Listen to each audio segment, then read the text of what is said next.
Les iPhone 17 sont sortis, qu'est-ce qu'on a de nouveau? Les gars, l'iPhone 17 Pro m'a dégoûté, mais on va d'abord parler de l'iPhone 17. Si tu as un iPhone 14, 15 ou 16, ça ne sert à rien pour moi de partir sur l'iPhone 17. Mais si tu as un ancien téléphone, il est intéressant. Pourquoi? Il commence à partir de 256 Go. Ça, c'est super important. Tu vas avoir du 120 Hz, donc une meilleure fluidité au niveau de ton écran. Donc, c'est pas mal ça aussi. Et une meilleure qualité d'image et qualité photo qui est travaillée. Donc, si tu as un ancien téléphone, ça vaut le coup de partir sur ce modèle-là. On a un deuxième qui est arrivé, l'iPhone 17R. Les plus, c'est terminé. Alors, le 17R est vendu comme étant l'iPhone le plus fin du monde.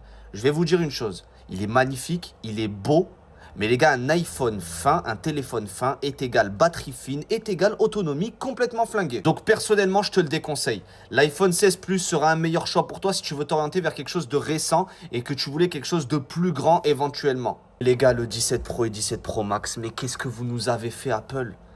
Déjà, c'est quoi cette couleur? Frérot, c'est horrible.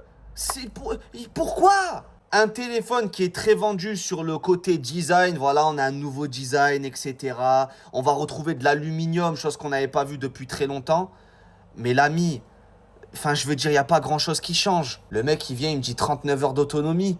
Depuis quand un iPhone a 2 jours quasiment d'autonomie? Ça n'existe pas. Bon, reste à voir. Mais comme il a vite balayé le sujet, ça ne m'étonnerait pas qu'on garde vraiment une batterie qui est standard. On va avoir aussi une nouveauté dans le téléphone, c'est qu'on va avoir un système de dissipation de chaleur. On a eu beaucoup de plaintes sur les iPhone 15, toute la gamme 15, toute la gamme 16, qui viennent en fait chauffer avec le temps parce que justement le processeur est trop puissant et ça ne libérait pas en fait la chaleur qui était à l'intérieur. Mais bon, personnellement les gars, vraiment mon conseil, c'est vraiment, si tu veux vraiment le dernier téléphone, si tu veux vraiment dépenser 1479 balles et compagnie, frérot, franchement, réduis un peu le budget et pars sur du 16 Pro, 16 Pro Max. Pour moi, c'est la même. N'hésitez pas à me dire dans les commentaires ce que vous en pensez de cette dernière gamme.